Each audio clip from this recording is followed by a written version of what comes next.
A lo largo de los años 80, el synthpop se convirtió en un género musical que logró llegar a varias partes del mundo. Japón llegó a tener a Yellow Magic Orchestra, en Bélgica estaba Telex, incluso grupos que no tenían relación con el género como Sparks se subieron al tren cuando el synthpop estaba entrando en su etapa dorada. Los Estados Unidos fue un mercado casi curioso, ya que se estaban moviendo otros géneros a excepción del synthpop. No obstante, existieron ciertos grupos americanos quienes estaban influenciados por la escena británica que ya le estaban conformando Ultravox o The Human League. El ejemplo más claro fue la banda californiana Berlin, la cual sacó una serie de temas conocidos en el mercado y uno de los himnos que han quedado en la memoria de muchos que vivieron los 80, Take My Breath Away. Es aún curioso como una banda que formó parte del synthpop junto a un tipo como Giorgio Moroder sacaron una de las baladas más poderosas de la historia. Pero ¿cómo se hizo uno de los temas más importantes de los 80? Soy Narciso Negro y esta es la historia de Take My Breath Away y Berlin.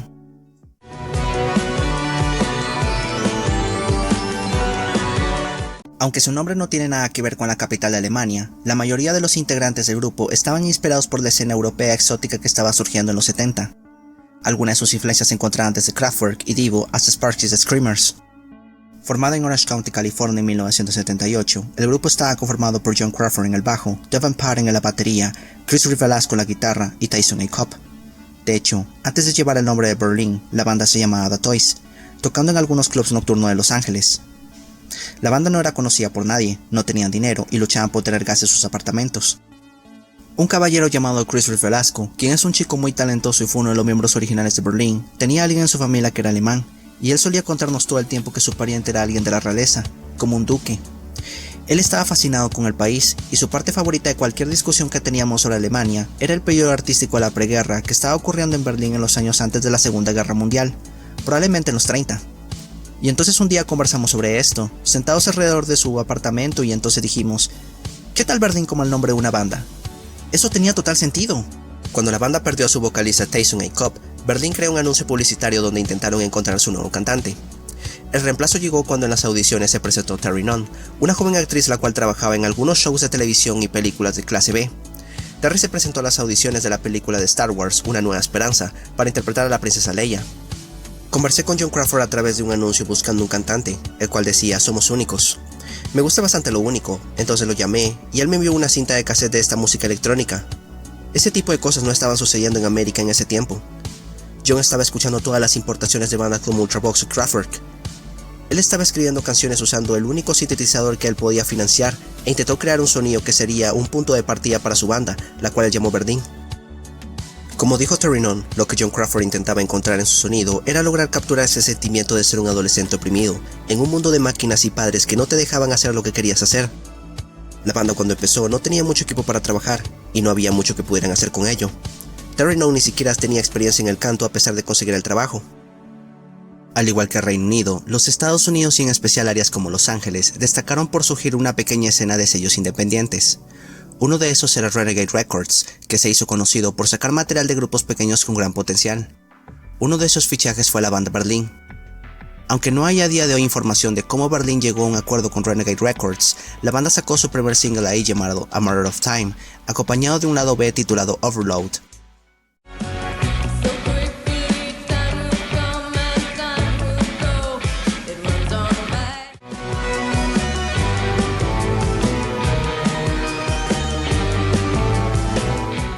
El primer single del grupo destacó por no ser comercial.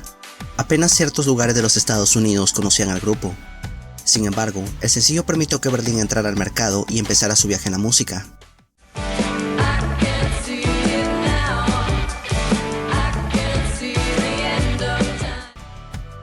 Entre 1979 y 1980, Berlin pasó por una serie de cambios en su alineación. Como Terry Nunn salió del grupo para continuar su carrera como actriz, la banda tuvo que contratar a Tony Childs en la banda. Su nueva vocalista años más tarde sería conocida por trabajar con bandas y músicos importantes como Peter Gabriel, The Waterboys y The Psychedelic Force. Además, tocó junto a Jack Sherman de Red Hot Chili Peppers y Mick Steele de The Bangles. Tony duró muy poco en Berlín, apenas llegó a cantar en algunos conciertos. La razón de esto fue debido a que la banda estaba tomando un camino muy diferente al cual a ella le disgustó. A pesar de su breve periodo en el grupo, Tony fue importante, ya que muchas de las canciones de la banda fueron escritas por ella. La mayoría de estas canciones aparecieron en su álbum debut, Information. La banda firmó con un nuevo sello llamado Song Age Records, por lo que intentaron buscar una nueva cantante. Al final, la banda contrató a Virginia McColino para trabajar en el álbum. Information salió únicamente en Alemania en 1980 para el sello Vinyl Records, aunque IRS Records cogió el tema A Matter of Time para lanzarlo como single. Ese tema aparecería poco después en IRS Greatest Hits Vol. 1, la cual permitió que la banda se volviera algo conocida.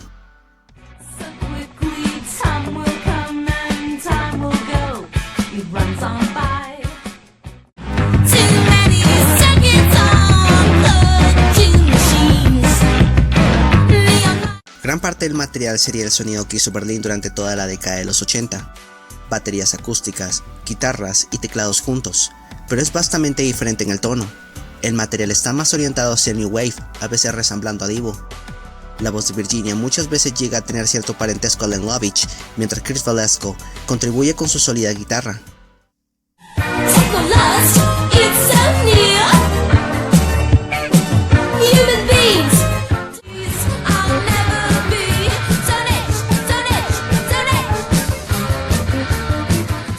Las letras del álbum estaban más orientadas hacia temas sociales que hacia los sexuales. Este tipo de temas sería algo clásico que caracterizó a las canciones de Berlin más tarde. Gran parte del álbum fue tocado por Joe Julian en los teclados, que trabajó también como productor en Information.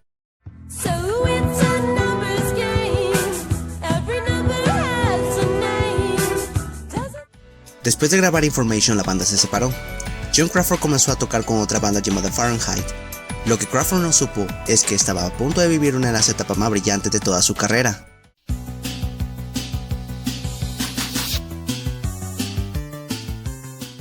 Tras la separación de la primera alineación de Berlin, John Crawford y Devin Patten formaron Fahrenheit. Como líder de la banda, John Crawford comenzó a escribir varias canciones para su banda. Una de ellas fue Sex, la cual al inicio era únicamente instrumental y fue mostrada al público en 1980 en el Club Lingerie.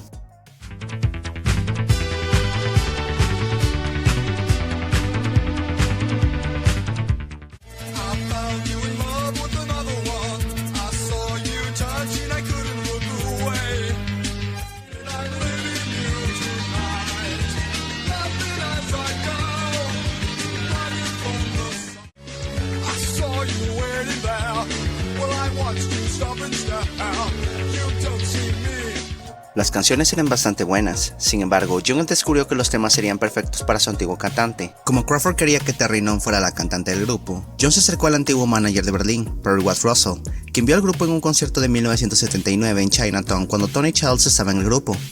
John le pidió a Perry que intentara mantener contacto con Terry, principalmente para preguntarle si estaba interesada en convertirse en la cantante de su nueva banda. Luego de que John y Terry lograron retomar la conversación, Terry descubrió la nueva lista de canciones que estaba escribiendo Crawford, por lo que quedó encantada en ser su vocalista. De esta manera, la agrupación traería su antigua alineación junto al regreso de su viejo nombre. Además, se uniría a la banda David Diamond para aportar tanto la guitarra como los teclados. Berlin comenzó a grabar un total de 16 canciones en The Casbah, un estudio semiprofesional ubicado en Orange County. Devin Patten fue el productor, mientras que Chris Velasco tocó en la guitarra y fue importante para crear uno de los temas más importantes del grupo, Masquerade.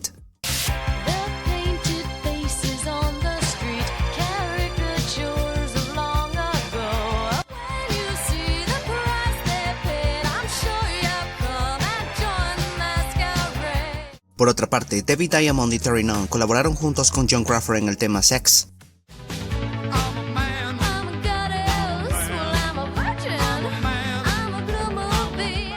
Pero de las mejores canciones la cual se encontraba en proceso de trabajo fue The Metro.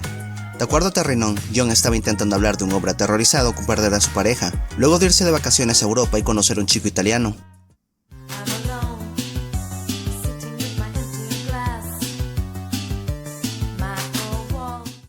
Me senté con John, nuestro baterista Devin Patten, nuestro guitarrista Chris Velasco y nuestro otro guitarrista David Diamond, mientras ellos estaban haciendo estos sonidos electrónicos extraños y programando la máquina de ritmos 808 que ellos tenían. Estaba tan emocionada de estar ahí. No soy para nada una cabeza tecnológica, no me van nada los equipos y esas cosas. Incluso ahora, los estudios no son más que cuevas humanas, pero en aquella época todo era de nuevo y me encantaba. Pasaba el rato y lo escuchaba todo. The Metro sería una canción fundamental para Berlin.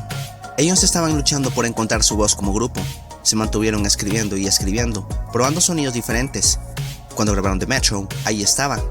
Como dijo Terry Nunn, The Metro se convirtió en la identidad de Berlin. Era todo lo que querían ser. I remember searching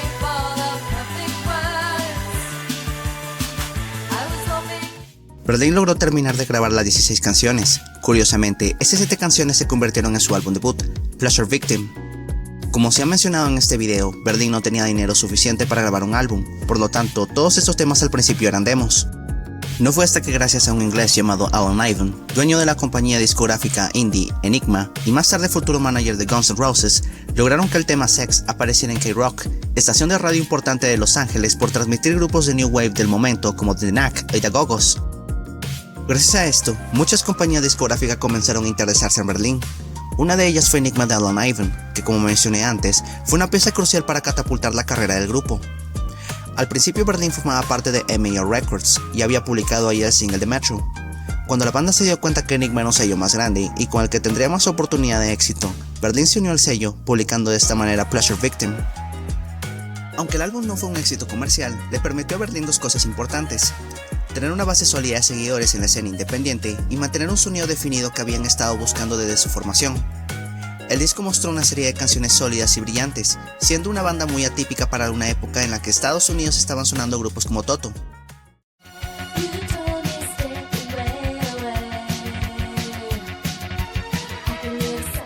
Este álbum le permitió a Berlin dar el siguiente paso. Para 1984, el grupo dejó el sello independiente Enigma para unirse a un sello comercial, Geffen Records, el cual estaba distribuido por Universal y que fichó una serie de bandas y músicos importantes como Whitesnake, Bob Dylan, Cher, Peter Gabriel y el último disco de John Lennon. Con el sonido definido, Berlin tendría dos productores clave para el tipo de melodía que quería en su siguiente álbum, Love Life.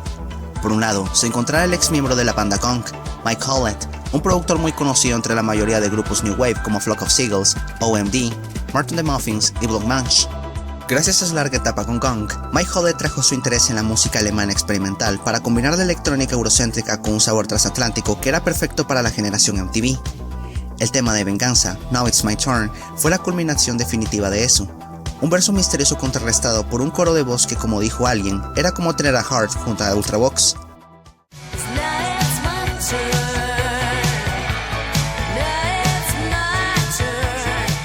El tema de apertura When We Make Love se elevó vocalmente y acompañada de unos enardecedores coros modernos, proporcionó el ambiente cinematográfico para el resto del álbum, que iba vestido con una funda en la que None aparecía como una estrella de cine de la época.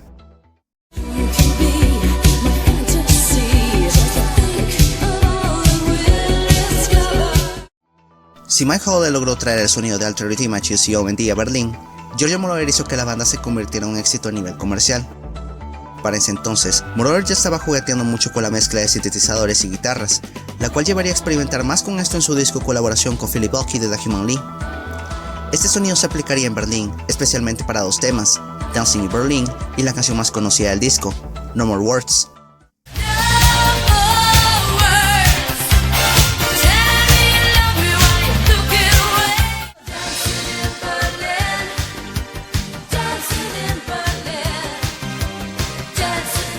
Con estos dos discos, Berlin se había convertido en una banda importante dentro de la escena independiente, siendo probablemente uno de los grupos más icónicos de synth pop de los Estados Unidos.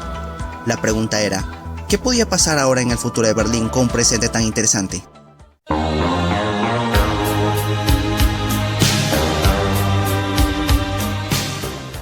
Durante la década de los 80, Giorgio Moroder había estado enfocado en crear la banda sonora de varias películas. Midnight Express, American Gigolo, Cat People, Flashdance, Scarface fueron tan solo algunos de los nombres de los filmes en los que Giorgio Moroder les dio vida con su música y con la participación de algunas bandas y músicos importantes como Blondie, David Bowie, Irene Cara y Bonnie Tyler.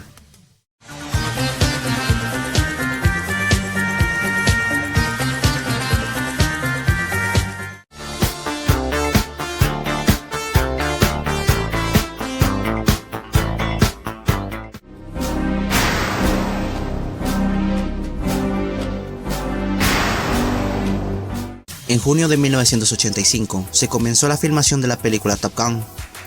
Para la cinta se decidió contratar tanto a Harold Faltermeyer como a Giorgio Moroder con el objetivo de hacer la banda sonora de la cinta. Desde que Moroder se fue a vivir a Los Ángeles para empezar a grabar en el estudio parte de la música de la película, Jerry Bruckheimer, que era el coproductor del filme, le había pedido a Giorgio Moroder que compusiera una canción para la película. Uno de esos temas sería Danger Zone, la cual fue cantada por Kenny Loggins. A la mayoría de los productores les encantó, sin embargo, Muchos estaban buscando un tema romántico que fuera perfecto para las escenas entre Tom Cruise y Kelly McGillis.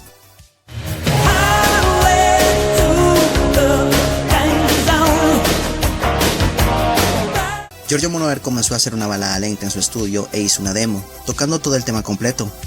Empezó a cantar la melodía, pero cuando terminó de grabar la cinta se dio cuenta que la canción estaba dividida en dos secciones ligeramente diferentes. Al final, en su casa, Moroder escogió la versión que todos conocemos. El resultado fue la melodía con el característico sonido del bajo, con un cambio de tonalidad en medio. Giorgio Moroder la tocó de manera instrumental de principio a fin y le encantó. Junto a la melodía, Moroder recibiría ayuda de Tom Whitlock, un mecánico el cual ayudó un día a arreglar el Ferrari de Giorgio Moroder cuando se quedó sin freno se iba a parquear cerca del estudio. Al igual que era mecánico, Whitlock tenía una enorme creatividad para componer letras. De hecho, la letra de Take My Breath Away y Danger Zone serían creadas gracias a él.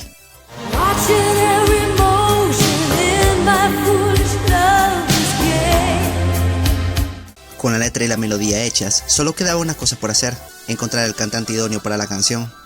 Al principio el tema sería cantado por Martha Davis de The Models. No obstante, a los productores no les gustó la voz de Martha Davis, dejando de estar completamente convencidos cuando escucharon una demo con la voz de ella por primera vez.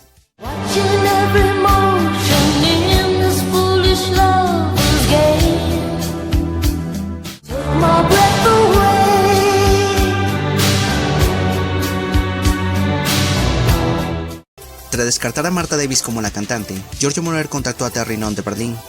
La relación entre Giorgio y Terry no era nueva, ya que se había vuelto sólida durante las sesiones del tema No More Words para el álbum Love Life.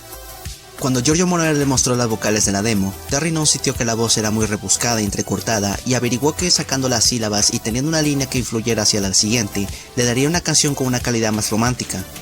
Adicionalmente, su experiencia en la actuación que pasó por ella logró que fuera capaz de agregar un aire de desesperación y dolor a la canción que la llevó al siguiente nivel.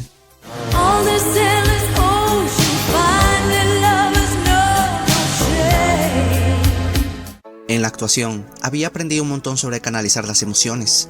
Estaba sola. Había estado tan ocupada con la banda que no había tenido una relación por 4 años, así que la canté con un sentimiento de tristeza y anhelo. Tal vez eso es lo que resonó.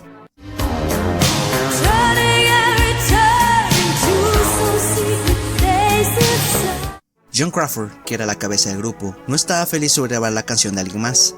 De acuerdo a él, nadie de los otros miembros de la banda actuó en la canción, ya que había sido mayormente completada cuando no agregó sus vocales. De hecho, Crawford escuchó la canción hasta que se estrenó la película. Para junio de 1986, Take My Breath Away se lanzó, alcanzando el puesto número 1 en las listas. Con este tema, Berlin lograría convertirse en una banda famosa a nivel global. Lo que el grupo había tardado de hacer durante varios años, lo logró con una canción para una película. Suena curioso, pero la canción que terminó haciendo famosa a una banda y alcanzar su pico más alto, sería a la misma vez el tema que ocasionó el fin de su carrera. John Crawford encontró difícil de afrontar el hecho de que todo lo que estaba sucediendo era gracias a un tema que ellos no habían escrito. Esto provocó que la relación del grupo empezara a fracturarse más de lo que ya estaba. Take My Breath Away llegó y eso era una razón para pelear, recuerda Nunn. John era como, esa no es nuestra canción. Yo dije, ¿a quién le importa? Es Giorgio Moroder. Si él se tira un pedo, lo cantaré. Amo a ese tipo. Peleamos por eso. Entonces luchamos por sobre el hecho de que teníamos que tocarla en los conciertos. John no le gustó eso tampoco. Estábamos solo luchando por luchar. Estaba fracasando y todo. De repente llega una canción que se convirtió en número 1 en el mundo. Esto me lastimó realmente y dañó mi ego un poco. Reaccioné muy pobremente en el momento con comentarios como, oh, esa canción apesta, y ese tipo de cosas en defensa de mis sentimientos como, oh mi Dios, este tipo realizó algo que gasté años intentando hacer y nunca pude hacerlo.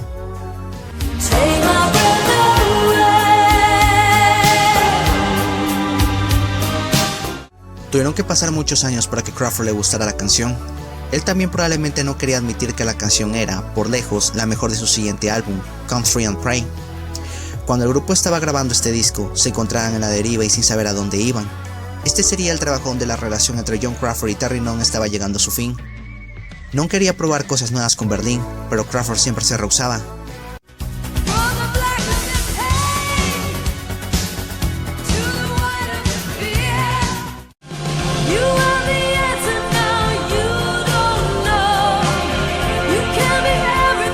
Al diferencia de sus dos primeros discos, Berlin comenzó a orientar más su sonido hacia el rock, especialmente en el tema en el que colaboró David Gilmour de Pink Floyd, Pink Velvet.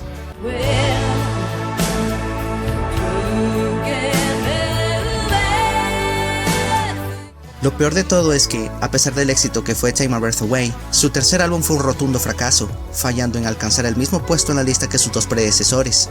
Teniendo que lidiar con las tensiones, en 1987, a Berlin no le quedó de otra que ponerle fin a su carrera. Estábamos cansados. Nos enfrentamos uno al otro porque nos habíamos visto uno al otro por 24 horas un día debido a los anteriores 6 años. En retrospectiva, lo único que necesitábamos era un respiro, pero éramos unos niños y las discográficas solo querían que fuéramos a trabajar para cobrar mientras las cosas duraran. Con una carrera de muchos años, trabajando arduamente y haciendo giras, la carrera de Berlin había llegado a su final.